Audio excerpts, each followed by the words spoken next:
Olá, sejam bem-vindos e bem-vindas à última aula do curso O Pensamento do Cineasta, um curso totalmente gratuito e online que está aqui no meu canal do YouTube, que tem o objetivo de estudar cineastas, diretores de cinema que também foram teóricos de cinema. Se você não assistiu às aulas anteriores, eu recomendo que você as assista antes dessa daqui, pois este é um curso linear e essa é a última aula do curso. Você pode acessar a playlist do curso clicando aqui em cima no card. Hoje o assunto é o diretor russo Andrei Tarkovsky, que muitos de vocês provavelmente já conhecem e que, embora tenha uma filmografia muito curta, que eu deixei ali no canto esquerdo do quadro, deixou uma marca muito grande no cinema moderno, com a sua visão de mundo muito original sobre o artista, sobre a arte, a sua conexão com artistas do passado, a sua ligação com o regime da beleza, digamos assim, e a sua espiritualidade. Talvez o diretor europeu com uma espiritualidade mais forte dos grandes diretores do cinema moderno, e que, para ele, o cinema, a arte de maneira geral, é uma forma de servidão, né? É uma convocação da beleza para o nosso eu espiritual. E a função da arte para ele é nos preparar para a morte, né? Cultivar a nossa alma. São coisas que ele afirma no Esculpir o Tempo, o seu livro teórico, que foi escrito nos intervalos entre as gravações dos seus filmes, onde ele próprio buscava conhecer o seu pensamento. E aqui a gente tem teoria de cinema, mas também pensamento mais voltado para cineastas, no sentido de direção, contato com os atores, trabalho com a música. Então, nessa aula, naturalmente, eu vou abordar apenas os aspectos que dizem respeito à teoria do cinema, com o capítulo do tempo impresso, o capítulo da imagem cinematográfica, e vamos falar dos principais aspectos de sua teoria de cinema. Como muitos sabem, Tarkovsky era filho de um poeta, Arseny Tarkovsky, e inclusive alguns dos poemas de seu pai encontram-se em seus filmes, como Stalker. E para o Tarkovsky, um dos aspectos mais importantes de sua teoria do cinema é o que ele chama de articulações poéticas. No Esculpir o Tempo, no capítulo do tempo impresso, ele explica o que são essas articulações poéticas. Na página 16 da minha edição da Martim Fontes, ele diz o seguinte: o que me agrada extraordinariamente no cinema são as articulações poéticas, a lógica da poesia. Parecem-me perfeitamente adequadas ao potencial do cinema enquanto a mais verdadeira e poética das formas de arte. Então, o cinema é a mais verdadeira e poética das formas de arte para o Tarkovsky. Isso lembra a distinção que o Otávio Paz faz entre poema e poesia. Porque a poesia pode estar em vários lugares, em vários meios de expressão. A poesia pode estar em uma casa, ao passo que o poema é uma forma muito restrita. Então, um filme pode conter muito mais poesia do que um poema, dependendo do filme. Para o Tarkovsky, a forma cinematográfica era a mais poética de todas, mais propícia à poesia. E ele vai mais à frente dizer o seguinte: na minha opinião, o raciocínio poético está mais próximo das leis através das quais se desenvolve o pensamento e, portanto, mais próximo da própria vida do que a lógica da dramaturgia tradicional. Isso já coloca Tarkovsky num terreno muito restrito, né, em termos de público, e ele vai falar muito sobre isso aqui, de como que o cineasta ele tem o seu próprio público, né, quando o que ele faz é verdadeiro para ele, né, isso vai ecoar mesmo que seja um público muito pequeno, vai ecoar em algumas pessoas, mesmo que sejam poucas, né? E tudo bem. Então,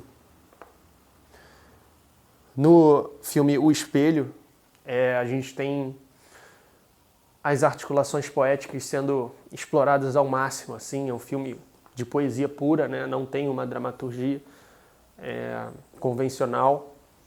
Então a gente tem uma montagem muito livre, muito espontânea de articulações poéticas. Se você quer entender melhor esse conceito, eu recomendo que assista esse filme, embora nos outros, mesmo sendo mais dramatúrgicos, né, mais convencionais em algum sentido, eles são mais orientados pela poesia do que aqueles cortes aristotélicos, aquela coisa de que um plano só dura o suficiente para o público entender aquele beat e vai para o próximo. Não, Tarkovsky ele fica um tempo maior, ele faz o seu próprio tempo, né? Ele esculpe o seu próprio tempo, respeitando a natureza da cena, da pressão temporal no interior do plano. A gente vai falar melhor sobre isso. Começo de Andrei Rublev também tem aquele momento com o balão,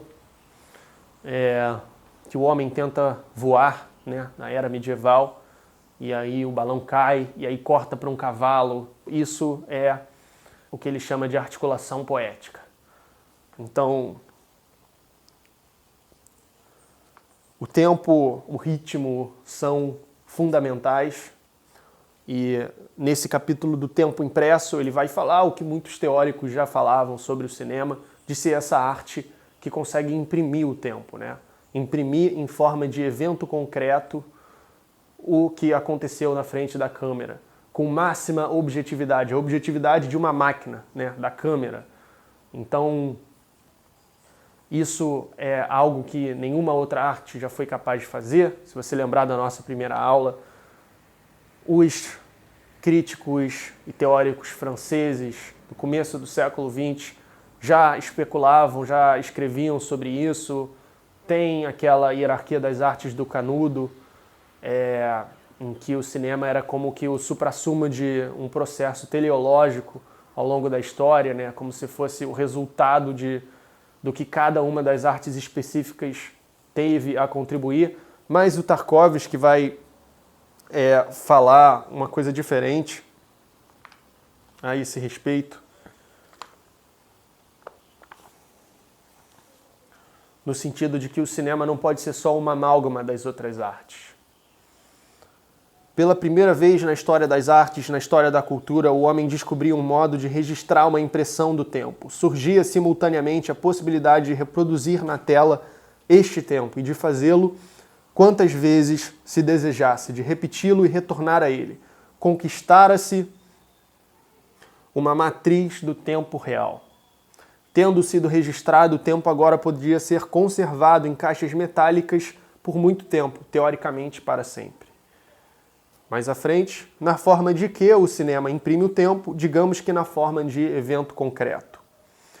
E um evento concreto pode ser constituído por um acontecimento, uma pessoa que se move ou qualquer objeto material. Além disso, o objeto pode ser apresentado como imóvel e estático, contanto que essa imobilidade exista no curso real do tempo, né? Você pode filmar um vaso parado, né, que nem o Ozu, e ali o tempo está transcorrendo, né? Embora não haja deslocamento, há movimento, né? Há tempo. O movimento não é só um deslocamento, né? A imobilidade também contém movimento, né, na sua dimensão temporal. É aí que se devem buscar as raízes do caráter específico do cinema. Na música, sem dúvida, a questão do tempo também é fundamental, embora sua solução seja muito diferente. A força vital da música materializa-se no limiar do seu desaparecimento. Sempre o desaparecimento do tempo na melodia. A força do cinema, porém, reside no fato de ele se apropriar do tempo, junto com aquela realidade material a qual ele está indissoluvelmente ligado e que nos cerca dia após dia e hora após hora. O tempo registrado em suas formas e manifestações reais é esta a suprema concepção do cinema enquanto arte. Algo que ele fala no livro que eu acho muito relevante e que coloca o Tarkovsky em diálogo com Schopenhauer e com Nietzsche, que falam muito sobre a música como uma forma de arte imediata, como o próprio ser a cantar, né, digamos assim, enquanto forma de arte que não precisa de uma mediação de um instrumento, de um símbolo ou qualquer coisa, já é uma expressão, na terminologia de Schopenhauer, da vontade, né? E o Nietzsche, no começo da sua filosofia, muito influenciado por Schopenhauer, vai elogiar muito a música e falar, ele sempre vai gostar muito de música, é claro, mas vai embasar todo um livro sobre o nascimento da tragédia a partir do espírito da música e vai colocar a música, né, como essa atividade metafísica. O Tarkovsky aqui ele faz algo parecido, assinalando um parentesco entre música e cinema nesse sentido. Cinema como também uma forma de arte imediata. Ele diz o seguinte, no capítulo 7, A Responsabilidade do Artista, coloco o cinema e a música entre as artes imediatas, já que não precisam de linguagem mediadora. Este fator determinante e fundamental sublinha o parentesco entre música e cinema, e, pelo mesmo motivo, afasta o cinema da literatura, onde tudo é expresso através da linguagem de um sistema de signos, de hieróglifos. A obra literária só pode ser recebida através de símbolos, de conceitos, pois é isso que as palavras são. Mas o cinema, como a música, permite uma percepção inteiramente imediata, emocional e sensível da obra. E aí ele até fala que o cineasta é uma espécie de demiurgo, né? Ele cria o seu próprio mundo. E a sua tarefa é recriar a vida da forma mais sincera possível, né? Com a sua experiência pessoal. E, de acordo com os teóricos e críticos da Nouvelle Vague francesa, né? Da teoria do que ficou conhecido como teoria de autor, mas que começou como política dos autores, com o Truffaut, mesmo os erros de um artista, de um diretor autêntico, que traz sua visão do mundo na obra, são dotados de interesse. E o Tarkovsky assina embaixo disso, como também um auteur, né? Como um autor típico do cinema moderno. E que infelizmente deixou poucos filmes, mas todos eles extremamente ricos e inesgotáveis. Muitos outros teóricos do cinema, como principalmente o André Bazin, vão falar desse realismo cinematográfico do cinema, né? Desse caráter objetivo de apreensão da realidade, que ele vai estar chamando de tempo impresso, e o que o cineasta traz com a sua subjetividade, a partir dessa objetividade da câmera, é a sua visão do mundo enquanto artista, e isso que vai fazer com que ele faça o que o diretor faz, né? Que é conferir essa visão à sua obra, né? Essa visão autêntica, original e profunda que ele enxerga, que ele vislumbra e que ele tem a dizer, né? O que ele tem a trazer para o mundo, é como se fosse um presente espiritual, um tesouro espiritual. E aí, fazendo isso, ele esculpe o tempo, né? Ele, trabalhando com o tempo enquanto matéria do cinema, assim como o escultor trabalha com a argila, o músico com o som, ele faz o que é próprio dos meios da sua própria arte, né?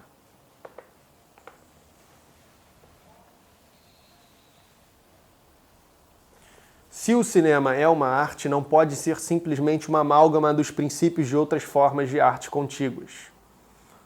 Isso já coloca o cinema para o Tarkovsky além daquilo que os teóricos franceses vão estar estudando e tentando propor, né? De uma forma um tanto ingênua, quando o cinema ainda era muito embrionário. E para ele o cinema vai ter um destaque enorme, né? É claro. Estamos falando de um artista que escolheu o cinema, né? Que se viu no cinema. É filho de poeta e ligado com a religião cristã e que tem um contraponto muito forte à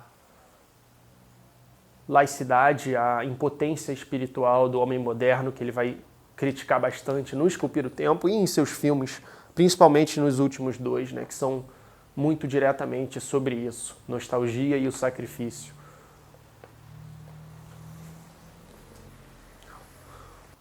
Qual é a essência do trabalho de um diretor? Poderíamos defini-la como esculpir o tempo. Assim como o escultor toma um bloco de mármore e, guiado pela visão interior de sua futura obra, elimina tudo que não faz parte dela, do mesmo modo o cineasta, a partir de um bloco de tempo, constituído por uma enorme e sólida quantidade de fatos vivos, corta e rejeita tudo aquilo de que não necessita, deixando apenas o que deverá ser um elemento do futuro filme, o que mostrará ser um componente essencial da imagem cinematográfica. A imagem cinematográfica, então, consiste basicamente na observação dos eventos da vida dentro do tempo, organizados em conformidade com o padrão da própria vida e sem descurar das suas leis temporais. As observações são seletivas, só deixamos que permaneça no filme aquilo que se justifica como o essencial da imagem. É interessante que você talvez já tenha percebido como que Tarkovsky diverge muito de Eisenstein, outro grande nome do cinema russo, do cinema soviético, do período do construtivismo soviético. Tarkovsky vem num momento muito posterior e com uma visão de cinema radicalmente diferente. Inclusive, ambos utilizam os haikai japoneses, que é um tipo de poema japonês que ambos estudaram e relacionaram com o cinema. Eu vou citar aqui alguns exemplos. São poemas curtos que têm, em geral, 3 versos, e Eisenstein olhava para isso e via como que a combinação de diferentes elementos, né, diferentes versos, gerava uma terceira coisa que não se podia vislumbrar neles individualmente, né, que é a montagem, que o Eisenstein vai colocar como central, como essência do cinema, como a gente viu na terceira aula. Mas o Tarkovsky vai dizer, olha, se isso já está no haikai, então, naturalmente, não é uma coisa exclusiva do cinema, né? Central só ao cinema. E aí ele vai dizer, o que me interessa no haikai é a pura observação, é o que ele está dizendo aqui sobre a imagem cinematográfica também. É a pura observação da vida. A lua brilha fria, perto do velho mosteiro, um lobo uiva. Silêncio no campo, já é outro. Silêncio no campo. Uma borboleta voava, depois adormeceu. Mais um. Enquanto passa, a lua cheia mal toca os anzóis entre as ondas. Mais um. O orvalho caiu, dos espinhos do abrunheiro pendem pequenas gotas. Então é essa observação em estado puro que interessava Tarkovsky no cinema, e aqui ele utiliza o haikai japonês também para contrapor o que diz Eisenstein sobre a montagem, sobre a combinação, usar o cinema meramente como signo, como um plano é um elemento estético para uma construção embasada ideologicamente, né? Tarkovsky não. Se trata do mistério do próprio ser. Do ponto de vista metafísico, em Tarkovsky o tempo é a realidade mais real, é a realidade última da existência, porque é a única coisa que sobra. Tudo num filme de Tarkovsky, das pessoas ao orvalho, ao metal, a qualquer coisa que a gente vê sendo capturado pela câmera, contém esse vestígio do tempo. O tempo é a única coisa que sobra enquanto todo o resto se esvai. E tudo é como se fosse signo da existência do tempo. tudo sendo temporário, né? E para o Tarkovsky, o que resta no tempo é o nosso eu espiritual. E a arte é uma forma de entrar em contato com essa realidade.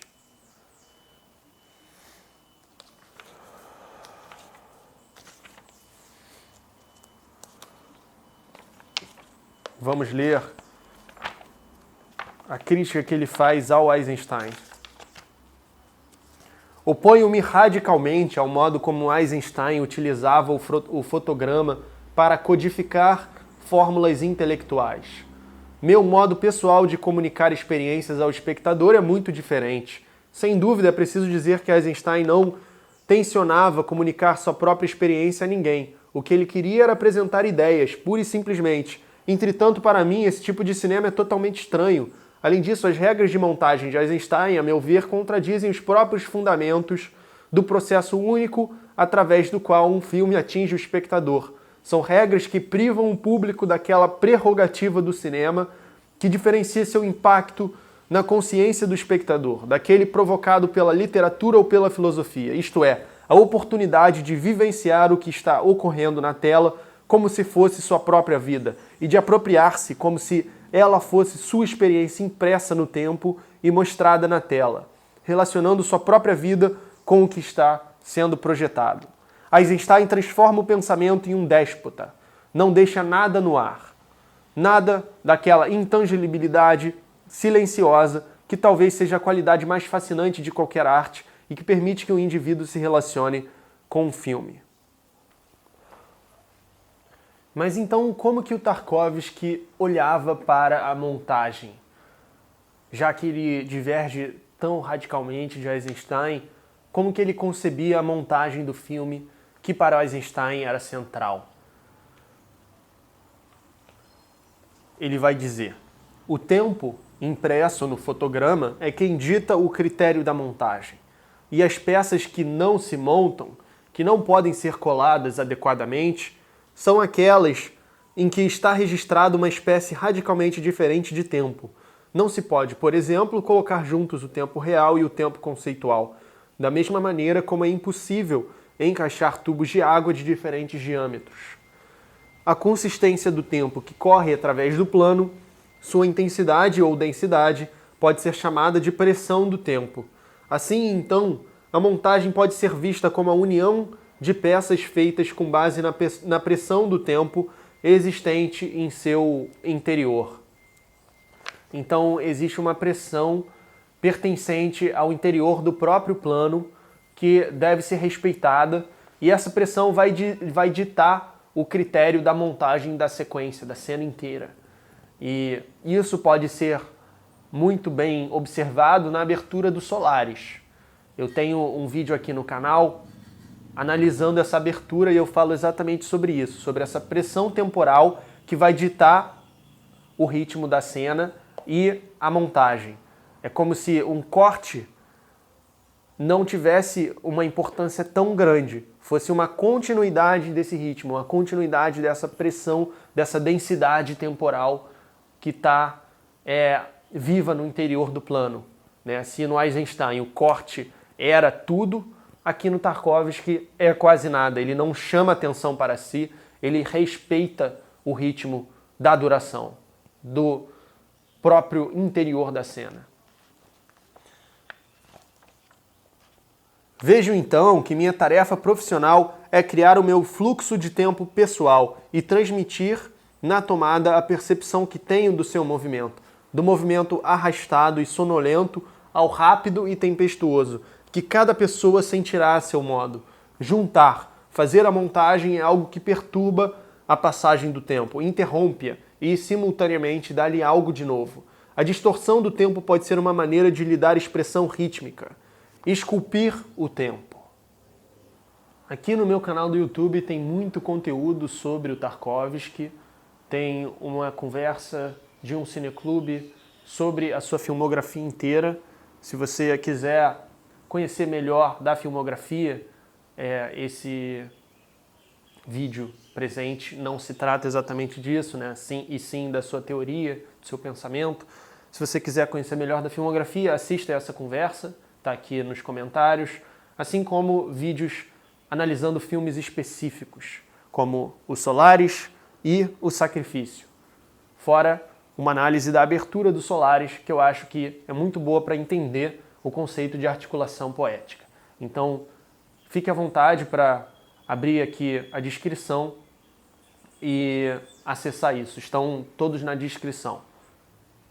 Muito obrigado por ter feito esse curso.